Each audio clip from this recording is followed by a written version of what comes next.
स्टुडेन्टहरु video हेर्छन् कि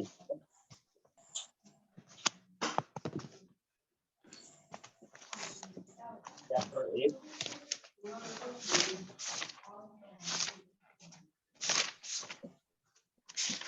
identify quality of forecast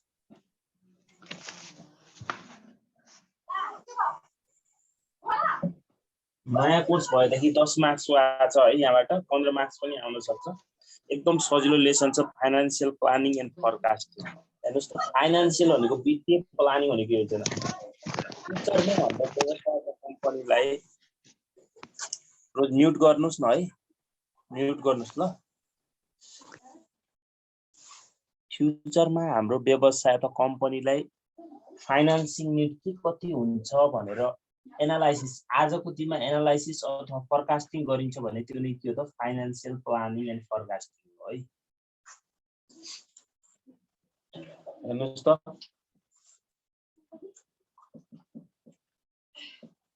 financial planning refers to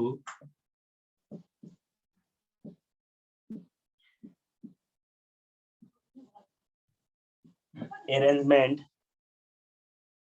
of sources of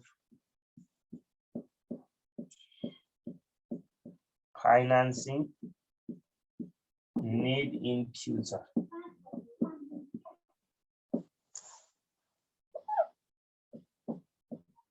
financial प्लानिङले चाहिँ के गर्छ त फाइनान्सिङ निडको सोर्सेसहरु फ्युचरमा कसरी कहाँबाट ल्याउने एरेन्जमेन्ट कसरी गर्ने भन्ने कुरा पनि के गरेर आउँछ सो गर्छ भनेको है financial forecasting refers to determination of financing needs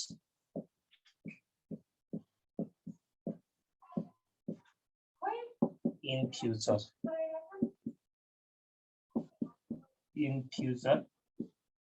period.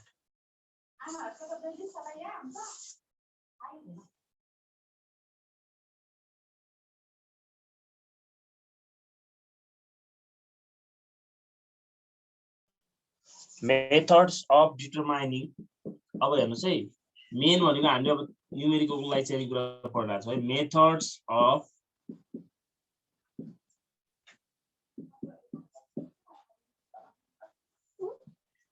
determining additional fund needed is chapter भरि मेन निकाल्नु पर्यो भने एडिशनल फन्ड निडेड यसलाई सर्टकटमा हामी एएफएन भन्छौँ है एडिशनल फन्ड निडेड लाई के पनि भन्छ additional fund needed AFN is also called external financing requirement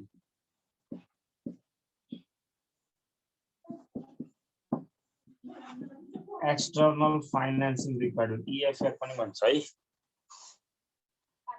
additional fund needed भन्नु र EFR भन्ने एक्सटर्नल फाइनान्सिङ भन्ने एउटै कुरा हो अब यसको मेथड दुईवटा छ मेनली हामीले गर्नुपर्ने दुईवटा हुन्छ चान्समा कहिलेकाहीँ फर्मुला मेथडबाट पनि गर्न सक्नुपर्छ कहिलेकाहीँ प्रो फर्मा ब्यालेन्स सिट अथवा प्रोजेक्टेड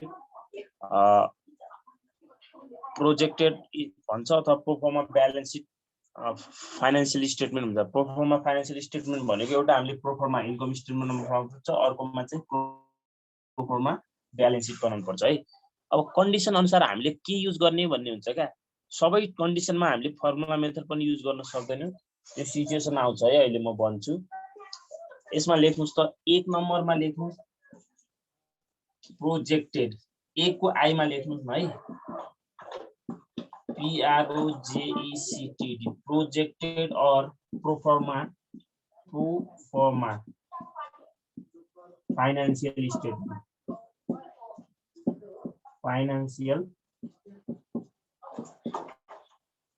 स्टेटमेन्ट्स अनि यसैको दुईमा चाहिँ proforma financial statement projected or proforma financial statement है।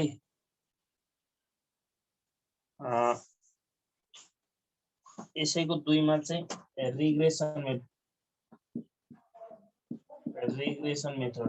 मेथड अहिलेसम्म आएको छैन। रिग्रेसन मेथड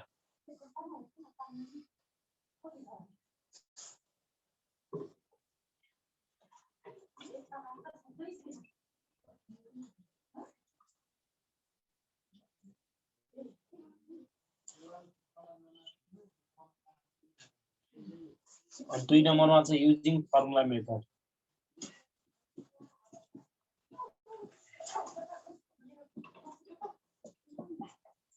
युजिङ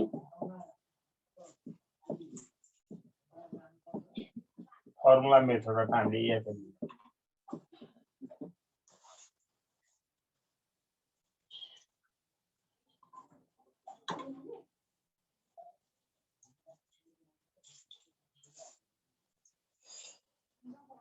यो प्रोजेक्टेड अर परफर्मा फाइनेन्शियल स्टेटमेन्टमा यो एक नम्बरमा चाहिँ यो प्रोजेक्टेड फाइनेन्शियल स्टेटमेन्टलाई उ पनि भन्छ है,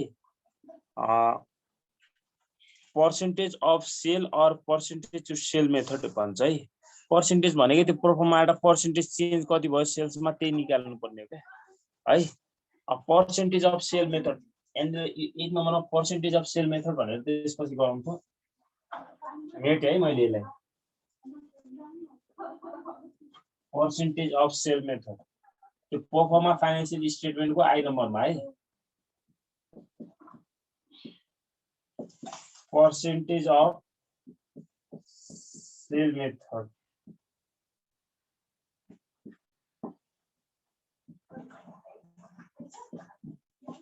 परफर्मा इनकम स्टेटमेन्ट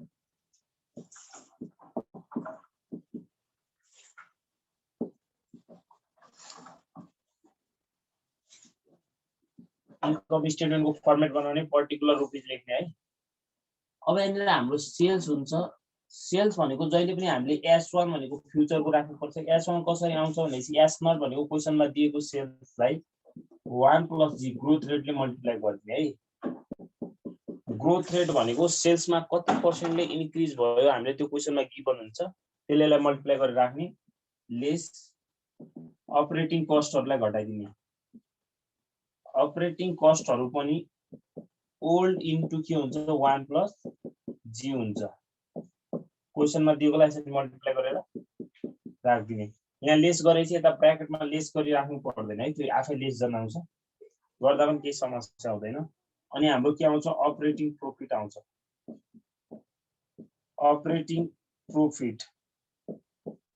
प्रॉफिटलाई हामी के पनि भन्छौं earning before interest and tax भन्छौं। यो आयो, यो आइसकेपछि यहाँबाट हामीले लेस के गर्छौं त अपरेटिङ प्रॉफिटबाट इन्ट्रेस्टहरु घटाउँछ है। इन्ट्रेस्ट एक्सपेन्सेस क्वेशनले केही भनेको छैन, नर्मल्ली दिएको मात्र छ भनेपछि चेन्ज हुँदैन, जस्ताको त्यस्तै राख्दिने है। क्वेशनले तर चेन्ज हुन्छ यति हुन्छ भनेर भनेको हैन चेन्ज गर्ने, नत्र चाहिँ चेन्ज गर्नु परेन। इन्ट्रेस्ट घटाइसकेपछि हाम्रो के आउँछ अर्निङ बिफोर ट्याक्स EBT आउँछ। यहाँबाट हामीले लेस के गर्ने त ट्याक्स घटाउने। ट्याक्स भनेको EBT into percentage of tax हुन्छ है। कति पर्सेन्ट ट्याक्स दियो त्यसलाई घटाउने। यो घटाइसकेपछि हाम्रो के आउँछ नेट इन्कम आउँछ। EAT भन्थ्यो नि हो, त्यसलाई हामी यहाँ नेट इन्कम आयो। यो नेट इन्कम आइसकेपछि क्वेशनमा प्रिफरेन्स डिभिडेन्ड छ भने प्रिफरेन्स डिभिडेन्ड घटाइदिने। प्रिफरेन्स डिभिडेन्ड सुइसी सार्नुस् मात्र है, अहिले फर्मेट मात्र गरेको। यो ट्याक्स पनि क्वेशनले के भनेको छैन भने नर्मली के हुन्छ यो त पर्सेन्ट दिएको हुन्छ त्यो पर्सेन्ट हान्ने भइहाल्यो हैन। अनि अब इन्ट्रेस्ट चेन्ज हुँदैन।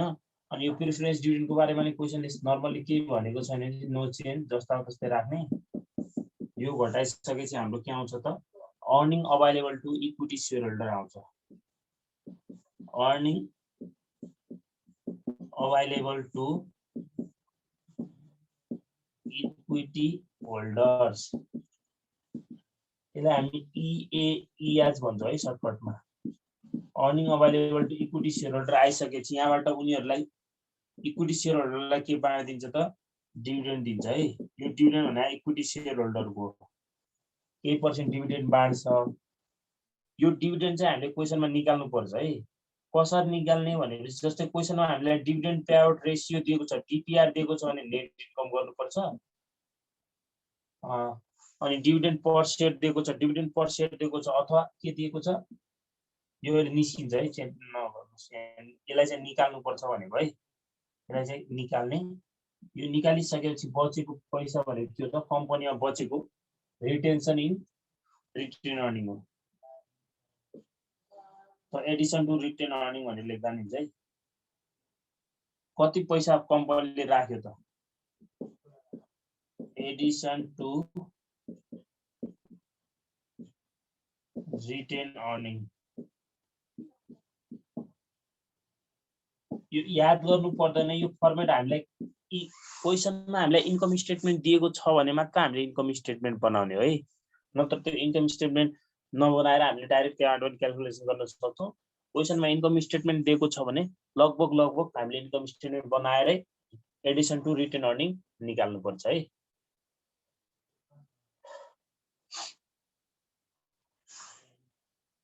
मेट्दा हुन्छ। अब हुन्छ सर। डिभिडेन्ड भनेको के यहाँ लेख्नुस् है। यहाँ हेर्नुहोस् त, मैले जहाँ जहाँ चेन्ज हुन्छ भने नो चेन्ज भनेको छु नि, त्यो नर्मल्ली क्वेसनले केही भनेको छैन नि, जस्ताको तस्तै राख्नुपर्छ है। अब हेर्नुहोस् त,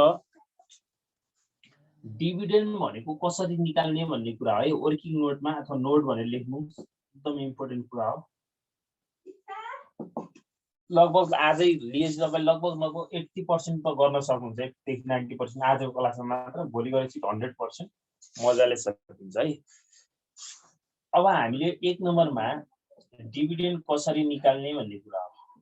डिभिडेन्ड कसरी निकाल्ने भन्दाखेरि डिभिडेन्डको लागि हामीलाई नेट इन्कम छ कि क्वेसनमा, नेट इन्कम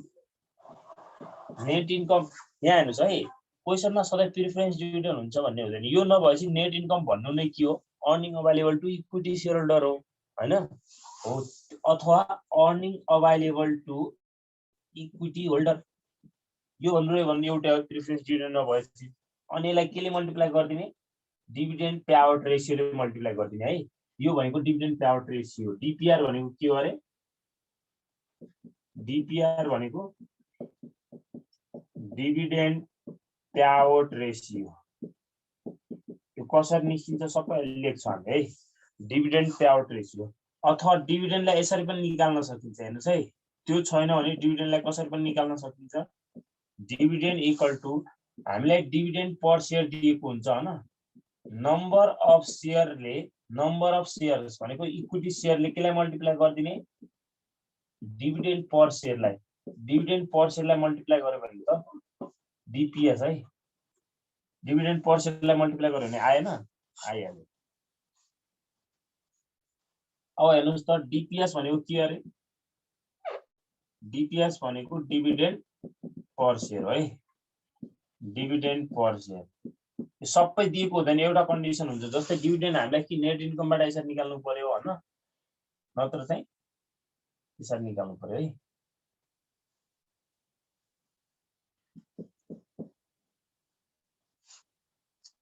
अनि यो डिभिडेन्ड पे आउट रेशियो भनेको DPR भनेको के हो भन्ने कुरा। DPR भनेको यसरी निकाल्न मिल्छ है, डिभिडेन्डलाई माथि राख्ने मुनि के हुन्छ, नेट इन्कम। नेट इन्कम नभएकोलाई earning available to equity share holder. Preference dividend छैन भन्नु र नेट इन्कम भन्नु र यो भन्ने एउटै कुरा है। अथवा पर सेयरको आधारमा पनि निकाल्न मिल्छ। DPS लाई माथि राख्ने, मुनि के हुन्छ, EPS हुन्छ। यसरी पनि आयो। अथवा डिभिडेन्ड पे आउट रेशियो यसरी पनि निकाल्न मिल्छ, 1 माइनस रिटेन्सन रेशियो। हामी RR गर्थ्यौं नि, उता हेर्नुस् त, हामीले अस्ति DPR कसरी निकाल्थ्यौं, हामी सरी रिटेन्सन रेशियो कसरी निकाल्थ्यौं, 1 माइनस RR भन्थ्यौं नि। RR 1 माइनस RR भन्नु र अनि DPR बराबर 1 माइनस RR भन्नु र RR बराबर 1 minus DPR, DPR minus RR भन्नु पनि के हो त 1 माइनस डीपीआर हो। त्यही भएर रिटेन्सन रेशियो गरेर पनि यसरी पनि निकाल्न मिल्छ भनेको है। रिटेन्सन रेशियो भनेको कम्पनीले सबै प्रतिशत डिभिडेन्ड बाँड्दैन के, केही प्रतिशत कम्पनीले आफूलाई होल्ड गरेर राख्छ, कम्पनीमा राख्छ रिटेन अर्निङको रूपमा भने हो, त्यो कति पर्सेन्ट राख्यो त हो, त्यो पर्सेन्टलाई के भनिन्छ रिटेन्सन रेशियो भनेर भनिन्छ है। कसै कसैलाई बी पनि जनाउँछ, एउटै कुरा हो। रिटेन्सन रेशियो यसलाई आरआर भन्छ है। आरआर अथवा बी मात्र डिनोट गर्दा पनि हुन्छ, एउटा डिनोट गर्नु होला। रिटेन्सन रेशियो कसरी निकाल्ने भन्ने कुरा, कम्पनीले कति रिटेन अर्निङ राख्यो त, रिटेन अर्निङ कति राख्यो कम्पनीले, सबै निकाल्नु पर्दैन है, यो नआत्तिनु होला, मजाले गर्न सक्छ। रिटेन अर्निङ कति राख्यो अनि यो रिटेन अर्निङलाई चाहिँ कम्पनीको जम्मा नेट इन्कम अथवा यो प्रिफरेन्स डिभिडेन्ड छैन भने चाहिँ earning available to equity share holder भन्ने एउटै हो। यहाँबाट पनि रिटेन्सन रेशियो निकाल्न मिल्छ क्या। अनि हेर्नुस् त समग्रमा है डिभिडेन्ड पेआउट रेशियोमा रिटेन्सन रेशियो जोड्यो भने 100% हुन्छ। 100% मा राख्दाखेरि 100% भयो, पर्सेन्टलाई हटाउनु भयो भने त 1 भयो नि त हैन। अथवा डिभिडेन्ड पेआउट रेशियो र हेर्नुस् त यसलाई डेसिमलमा राख्दाखेरि जस्तै डिभिडेन्ड पेआउट रेशियो 60% छ 0.6 भयो, रिटेन्सन रेशियो आफैमा कति हुन्छ 0.4 हुन्छ, यो 1 भयो। यसरी राख्दाखेरि 1% मा राख्दाखेरि कति भयो त 100% हुन्छ भनेको है। डीपीआर र आरआर जोडेपछि कति हुन्छ 100% हुन्छ।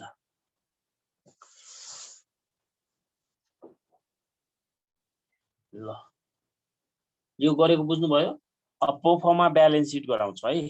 प्रोफर्मा ब्यालेन्स सिट गराउँछु अनि त्यो भइसकेपछि हामी फर्मुला जान्छौँ। फर्मुलामा गइसकेपछि अनि फर्मुला कसरी गर्ने त्यसपछि एउटा क्वेशन गरेपछि बुझिन्छ है।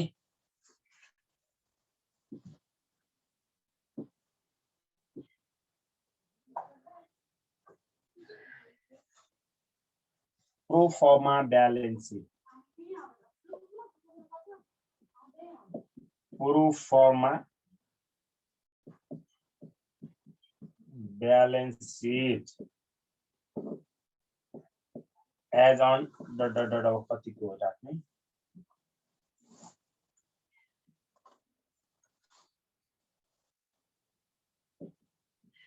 लेफ्ट साइडमा एसेट्स हुन्छ रुपीज, लायबिलिटीज एन्ड इक्विटी,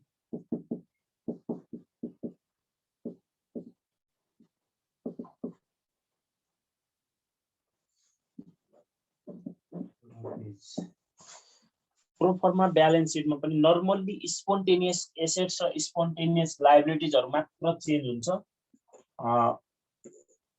क्वेशनले के भनेको छैन, क्वेशन साइलेन्ट छ भने हामीले फुल क्यापासिटीको क्वेशन भनेर गर्छौं। तपाईहरुले जाँचमा पनि धेरै जस्तो फुल क्यापासिटीको क्वेशन नै आउँछ के। अहिलेसम्म के छ फुल क्यापासिटीको क्वेशन आछ। अब एसेट्समा हेर्नुस् त क्याश एन्ड मार्केटेबल सेक्युरिटी अलग अलग पनि हुन सक्छ, एउटैमा पनि होला है। Cash and marketable securities, cash and marketable securities, cash and marketable securities भनेको के राख्नु पर्यो हेर्नुस् त, ओल्ड हुन्छ नि हाम्रो क्वेशनमा दिएको ओल्ड होला। ओल्ड भनेको यो क्वेशनमा दिएको अनि इन्टु 1 + g भनेको ग्रोथ रेट इन सेल्स, सेल्समा कति पर्सेन्टले ग्रोथ भयो त्यो बढेकोलाई गरेर यहाँ राख्नु पर्यो। Cash and marketable securities account रिसिभेबलहरु होला हैन, एकाउन्ट रिसिभेबल होला। एकाउन्ट रिसिभेबल पनि 1 * 1 + g। एसेट साइडमा सबै आइटमहरु बढ्छ है।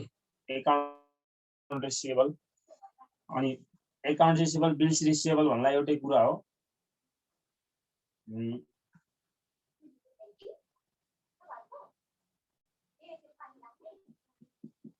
इन्भेन्ट्रीज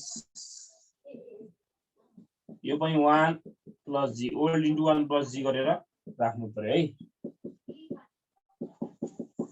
अनि प्राय जसो फाइनान्समा प्रिफर्ड एक्सपेन्सेस हुँदैन, त्यो छ भने पनि ओल्ड * 1 + g गरेर राख्ने, तर हुँदैन नराख्दा पनि भयो।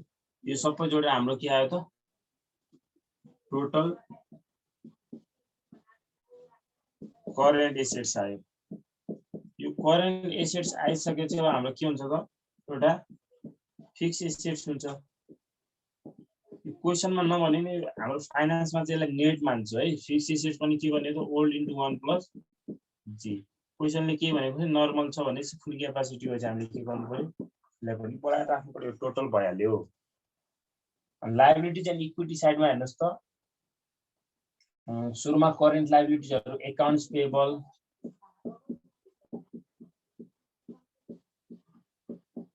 बिल्स पेएबलहरु,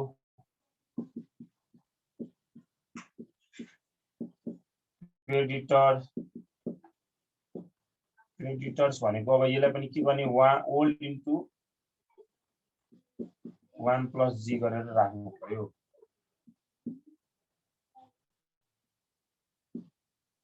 यसलाई पनि अनि एक्युरल्सहरु एसीसीआर एक्युरल भनेको आउटस्ट्यान्डिङ एक्सपेन्सेसहरु तिर्न बाँकी खर्च भनेको यो पनि ओल्ड इन्टु 1 प्लस जी गरेर राख्नु पर्यो है। नोट्स पेएबल हुन्छ। नोट्स पेएबल भनेको हामीले यसलाई स्पोन्टेनियस लायबिलिटीज मान्दैनौं, यो नो चेन्ज जस्ताको तस्तै राख्नु।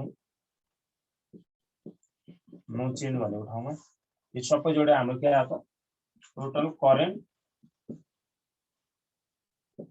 लायबिलिटीज।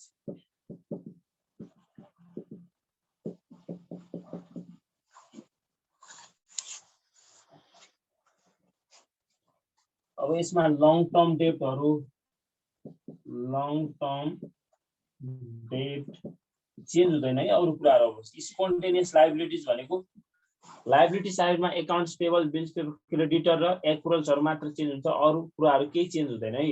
नोट्स पेएबल भनेको यसलाई हामीले स्पोन्टेनियस लायबिलिटीज भनेको तुरुन्तै के गर्न सकिने, फन्ड रेज गर्न सकिने, त्यस्तो बुझ्नु पर्यो क्या है। लङ टर्म डेटहरु भयो, अनि common stock, preferred stock, paid in capital, यो केही पनि चेन्ज हुँदैन है। No change, no change, no change, no change. क्वेसनले के भने जस्ताको तस्तै राख्दिनु। अनि अर्को लास्टमा हुन्छ रिटेन अर्निङ।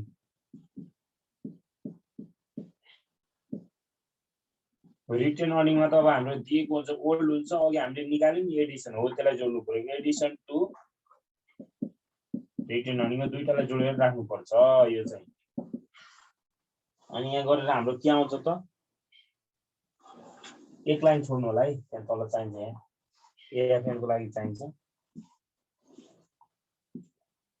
यो हाम्रो टोटल एसेट्स भयो,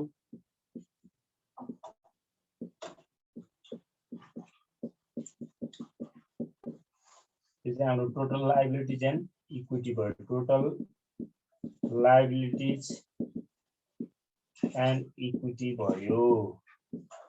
अनि जहिले पनि इक्वल हुँदैन, यता कम हुन्छ। कम भनेको एडिसनल फन्ड निडेड हो। एडिसनल फन्ड निडेड एएफएन भन्छ, जुन चाहिँ हामी के गर्छौँ ब्यालेन्सिङ फिगरबाट निकाल्छौँ। यो पैसा यो चाहिँ निकाल्छौँ ब्यालेन्सिङ फिगरबाट। हेर्नुहोस् त, लायबिलिटी साइडमा के मात्र चेन्ज हुँदो रहेछ, स्पोन्टेनियस लायबिलिटी। एउटा एकाउन्ट्स पेएबल, बिल्स पेएबल हुँदैन प्राय जस्तो, भएपछि त्यो पनि भयो। अनि क्रेडिटर्सहरु त्यो ओल्ड इन्टु 1 प्लस जी गर्छौं। एक्युरल्सहरु भनेको आउटस्ट्यान्डिङ एक्सपेन्सेसहरु, तिर्न बाँकी खर्चहरु छन् भने त्यसलाई पनि ओल्ड इन्टु 1 प्लस जी गरेर राख्छौं। नोट्स पेएबल चेन्ज हुँदैन, अरु कुराहरु चेन्ज हुँदैन। रिटेन अर्निङ मात्र के हुन्छ, चेन्ज हुन्छ। रिटेन अर्निङ भनेको जहिले पनि ओल्ड, अनि हामीले एडिसन टु रिटेन अर्निङ निकालेका हुन्छ नि पार्ट 1 बाट। प्रो फर्मा ब्यालेन्स सिटबाट सोध्यो भने यति गर्नु भने कम्प्लिट हुन्छ है। अब फर्मुला मेथड छ एउटा यसको पार्ट, फर्मुला मेथड है। फर्मुला मेथड भन्नुभन्दा पहिला म केही कुराहरु लेख्छु ल। हेर्नुस् त, एसेट साइडमा नर्मल्ली केही भनेको छैन, क्वेशन साइलेन्ट छ भने के हुँदो रहेछ, सबै कुराहरु के हुँदो रहेछ, चेन्ज हुँदो रहेछ हैन। लायबिलिटी साइडमा के मात्र चेन्ज हुँदो रहेछ त, स्पोन्टेनियस लायबिलिटीज र रिटर्न अर्निङ मात्र चेन्ज हुँदो रहेछ। स्पोन्टेनियस लायबिलिटीज भनेको एउटा एकाउन्ट्स पेबल, बिल्स पेबल र पेबल र एक्युरल्सहरु हो।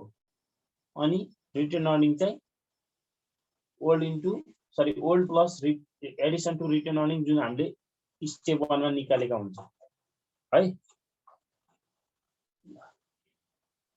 अब यो 1 + जी यसरी यहाँ लेख्नु पर्दैन। ओल्ड भने जस्तै यसको अमाउन्ट कति दिएको छ, मानव क्याश एन्ड मार्केटेबल सेक्युरिटी हो 20,000 दिएको छ अनि ग्रोथ रेट 20% ले भयो भने चाहिँ 1 20% भनेको 1 मा यसरी जोड्दाखेरि 1.2 भयो नि, अनि यहाँ जोडे यसरी राख्छौं के है।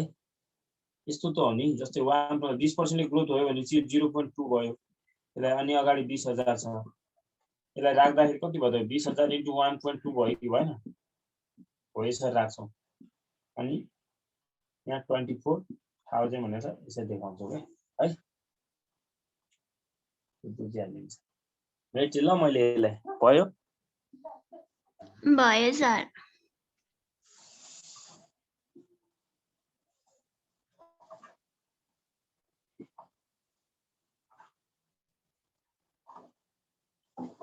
ल हेर्नुस् त, ग्रोथ रेट जी भनेको के हो त? ग्रोथ रेट इन सेल हो के। जी भनेको के अरे ग्रोथ रेट हो र भने त लेख्नुला इन सेल्स। सेल्समा कति ग्रोथ भयो भन्ने कुरा के है।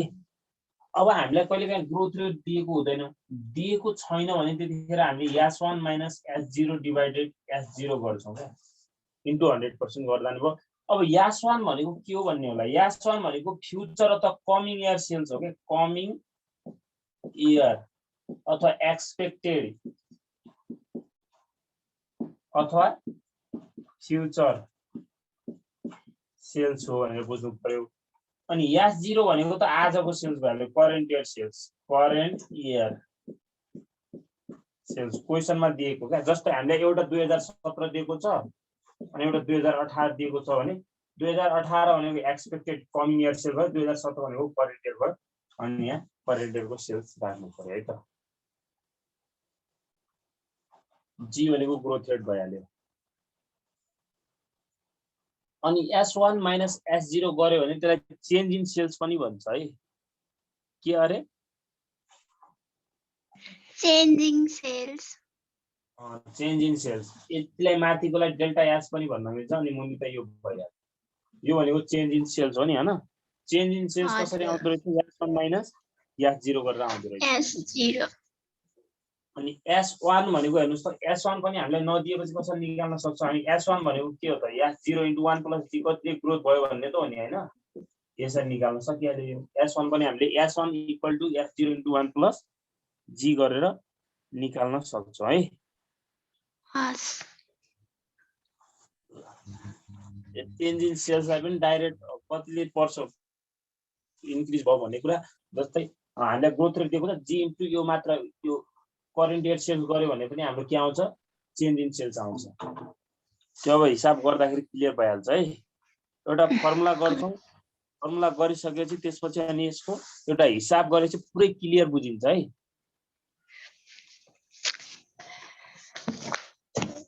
ए सर युजिङ फर्मुला मेथड भनेर लेख्नुस् त।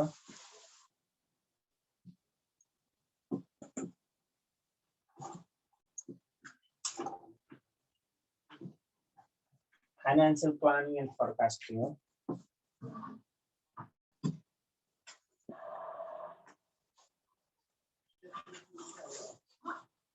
यदि क्वेशनमा नोट लेख्नुस् है, त्यो फर्मुला मेथड भनेर त्यसपछि त्यसको मुनि नोट लेख्नुस् अनि गरौँला। Using formula method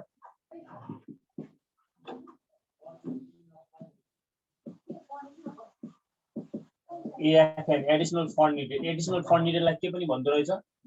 external financing requirement अथवा निडेड भन्छ। एउटै कुरा हो।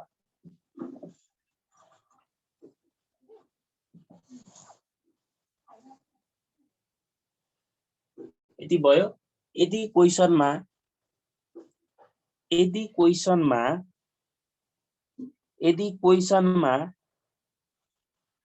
इन्कम स्टेटमेन्ट दिएको छैन भने, यदि क्वेशनमा इन्कम स्टेटमेन्ट दिएको छैन भने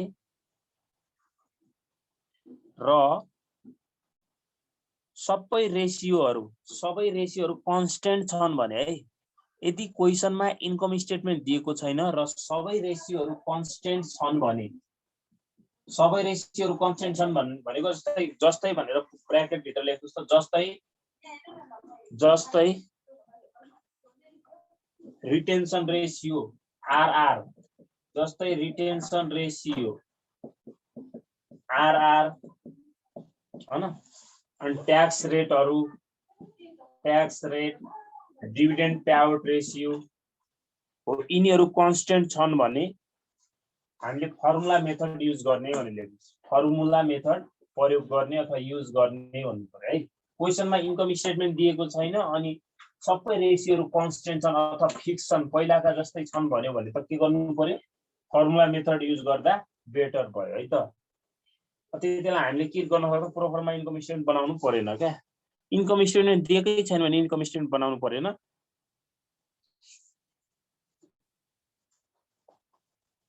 ल क्वेसन फुल क्यापासिटी पनि हुनुपर्छ है, क्वेसन फुल क्यापासिटीको हुनुपर्छ। अब एक्सेस क्यापासिटी कसले पनि त्यो भोलि म एक दिनमा भनिदिन्छु।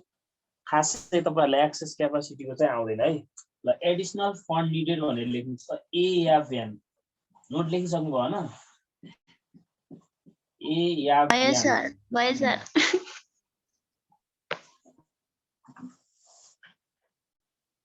AFN increase in assets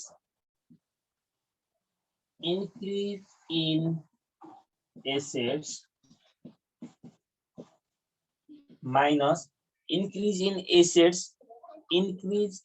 assets minus increase in spontaneous liabilities. Increase in spontaneous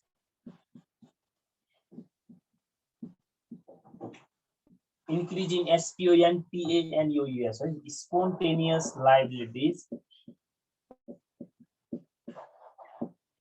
minus addition to retained earning. अघि निकालेको थियो नि जुन,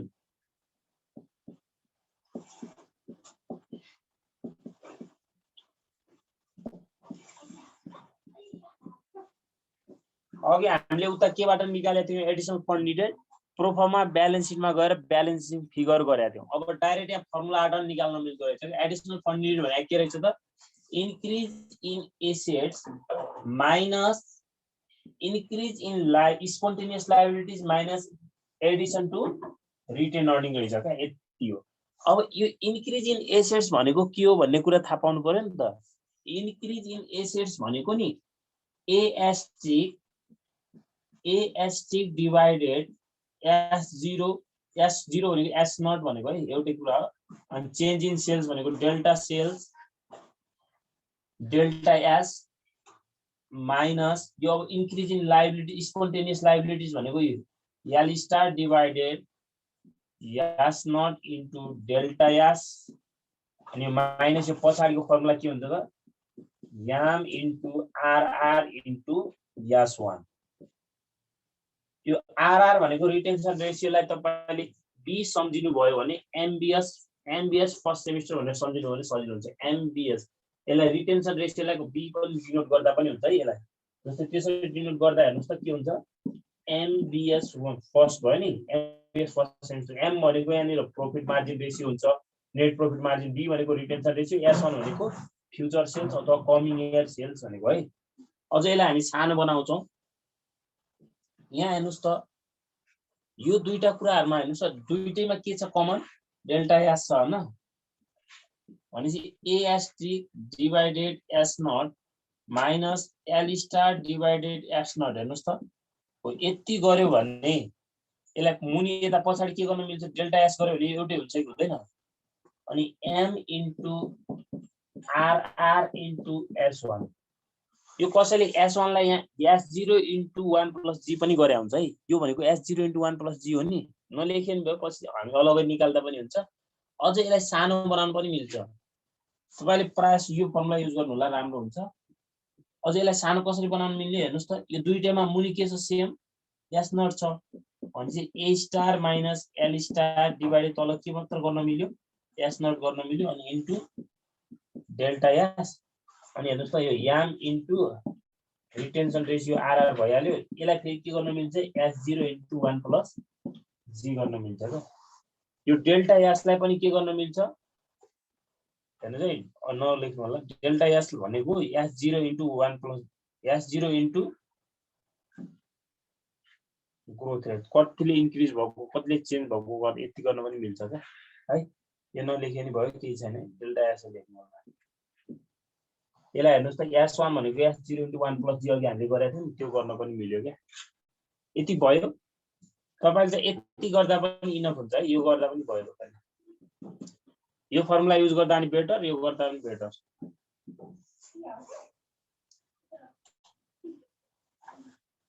म के हो भनेर लेखिदिन्छु अब।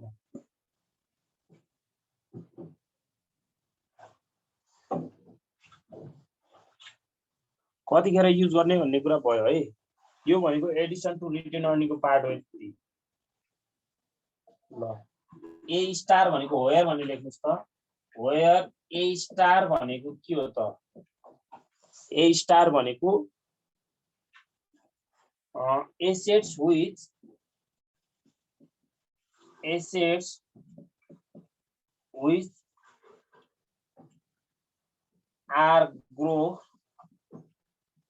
which are grow by same rate of sales. Sales जतिले बढ्यो नि हो त्यतिले पनि एसेट्स बढ्छ भनेको क्या है।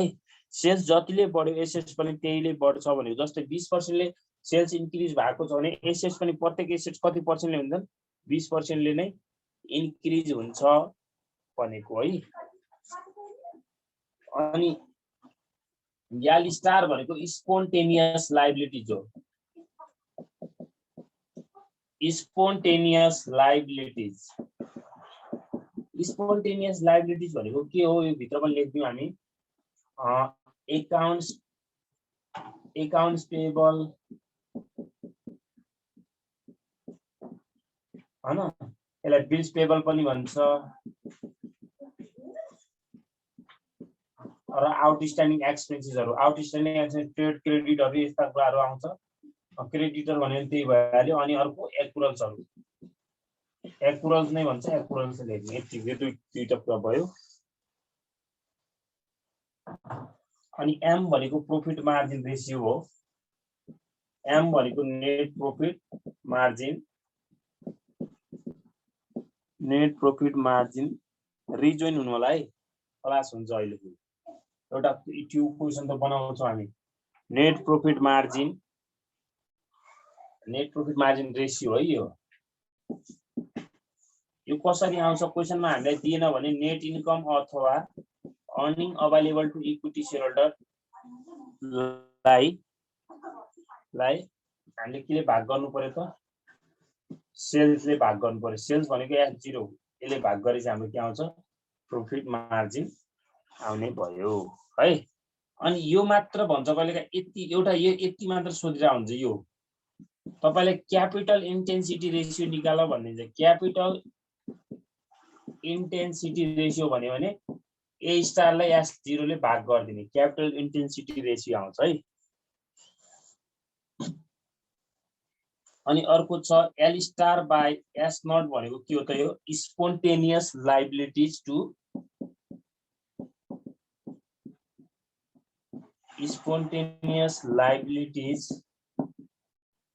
Sales. Spontaneous liability to sales है। रिजोइन हुनुहुन्छ है, यो सक्नु लाग्यो मिटिङ। Spontaneous liability to